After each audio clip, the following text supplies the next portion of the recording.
Hello दोस्तों, welcome. आपका स्वागत है हमारे यूट्यूब चैनल में। और यहाँ पे बात कर लेते हैं हम निफ्टी। बैंक निफ्टी ने आज बहुत बड़ा गैप अप दिया। ये देख सकते हैं आप, इतना बड़ा गैप अप, 200-250 पॉइंट का गैप अप। इसका रीज़न बड़ा सिंपल था कि फेड ने इशारा किया था कि वो अगले साल रेट कट कर ले, लेकिन उससे पहले कितने महीने रेट कट होगा नहीं होगा इसका अभी तक कोई क्लियर नहीं है। तो मार्केट ने इसको ज़्यादा प्राइसिंग नहीं किया है। तो मेरा मानना है कि राइट नाउ हम जिस एरिया में हैं निफ्टी बैंक निफ्टी में, वो गुड न्यूज़ ज़्यादातर प्राइसिंग हो चुका है। अगर आप बोले कि 21,200 एरिया पर क्या और अपसाइड आ सकता है, तो मार्केट को कोई ना कोई ट्रिगर चाहिए होगा। मार्केट अभी एक्सट्रीमली ओवरबॉट चल रहा है और यहाँ पर अभी बहुत बड़ा करेक्शन नहीं आया है। और मुझे ऐसा लगता है यहाँ पर आपको एक डाउन साइड मिल सकता है। जो डाउन साइड मिल सकता है वो लेवल है 20,600 तक ये आ सकता है। 20,600 इस लेवल तक। और 20 ये पोजिशनल व्यू है। अगर इमीडिएटली मार्केट यहाँ से रिवर्स होगा तो गैप अप के बाद सेल ऑफ होने के चांसेस ज़्यादा हैं। और गैप अप के बाद अगर सेल ऑफ होगा, मींस यहाँ से 20,250, 21,250 या 21,270 इधर सेल ऑफ बनता है, तो उसका ज़्यादा रिलायबिलिटी बनेगी बियर्स के लिए, जो डाउन साइड के लिए खेलना चाहते हैं। और अगर हम बात करें रेजिस्टेंस एरिया कौन सा है स्ट्रॉन्ग निफ्टी में, तो वो है 21,250 से 21,220 का एरिया, जो कि बहुत स्ट्रॉन्ग रेजिस्टेंस है। और अगर ये 21,150 के नीचे निकलता है, 21,150 के नीचे अगर ये निकलता है, तो फिर 21,050 और 20,950 के बीच में जाके कहीं पे ये आ सकता है। ओवरऑल अगर हम बात करें, स्ट्रॉन्ग सपोर्ट जो निफ्टी का बन के आ रहा है वो 20,800 के आसपास है। और अगर यहाँ से फॉल शुरू होता है, इधर से कहीं से गैप फॉल शुरू होता है, तो कम से कम 300-400 पॉइंट का फॉल एक हमें दिखा सकता है ये। फिर आराम से मार्केट यहाँ पे करेक्शन हो सकता है। तो ओवरऑल अगर हम बात करें, मिड कैप इंडेक्स से कोई अच्छी रैली आई थी और इसकी क्लोजिंग भी हाइपर की है मिड कैप की। आईटी सेक्टर ने आज भारी सपोर्ट किया है निफ्टी को, इसलिए निफ्टी ने ऑलमोस्ट हाइपर क्लोजिंग दी है। और बैंक निफ्टी ने बहुत हाइपर क्लोजिंग नहीं दी है, और बैंक निफ्टी की क्लोजिंग हाई से थोड़ा नीचे हुई है।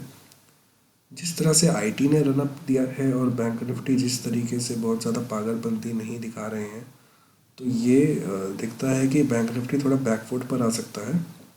और आईटी फ्रंट फुट पर आकर इस तरीके से निफ्टी अगर गिरेगा भी, तो बैंक सबसे बड़ा सेक्टर है, तो बैंक गिरेगा तो मार्केट गिरेगा, लेकिन आईटी उसको संभालने का काम कर सकता है। अगर मार्केट यहाँ से करेक्शन लेता है 2-3 दिन तक, उसके बाद जो बाइंग अपॉर्चुनिटी बनेगी वो बेस्ट होगी, वो आईटी में होगी।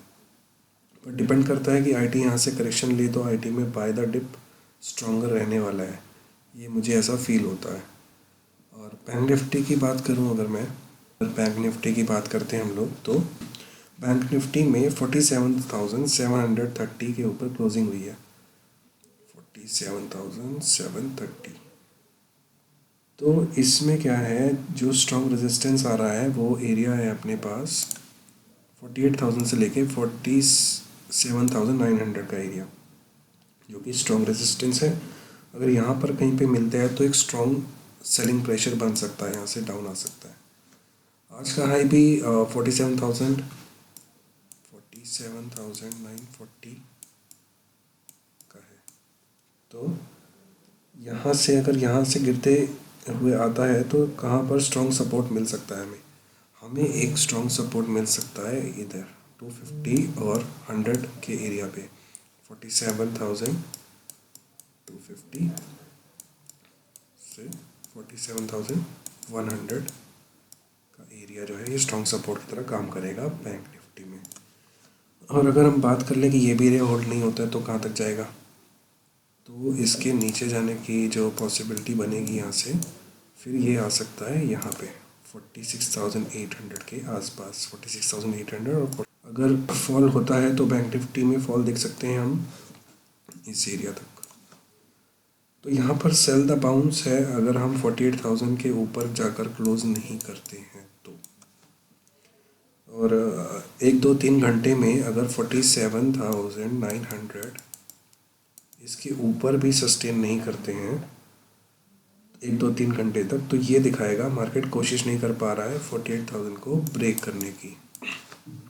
अगर 47,600 के नीचे गिरने पर ये ब्रेक कर दे 47,600 को, तो 47,250 100 तक आ सकता है यहाँ तक।